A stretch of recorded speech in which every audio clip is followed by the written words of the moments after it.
ભાઈ રામાપીરની બીજ આવે છે તો રામાપીરના દર્શન કરવા જતો તો ચાલુ. ભાઈ પણ આ ચપ્પલ ને એવું કે તમે કઈ પહેરેલું તો નથી. હા એ મેં ઉઘાડા પગે રામાપીરના દર્શન કરવાનું નક્કી કર્યું. પણ ભાઈ રામાપીર એવું ક્યાં કહે છે કે તમે ઉગાડા ભાગે આવો? રામાપીર તો કોઈનું દુઃખ નથી જોઈ શકતા. ભાઈ હવે એ બધું રહેવા દો. હવે હું નીકળું, મારે હજી ઘણો રસ્તો કાપવાનો છે. રામાપીર તારા બધા કષ્ટ હરે. પણ આ ભાઈ હતા કોણ?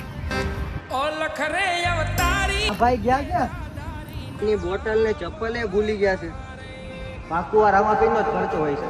મારી પાસે પાણી નહોતું તો પાણી લેવું, પગમાં બળતો હતું તો મને ચપ્પલ આપી. જય રામાપીર.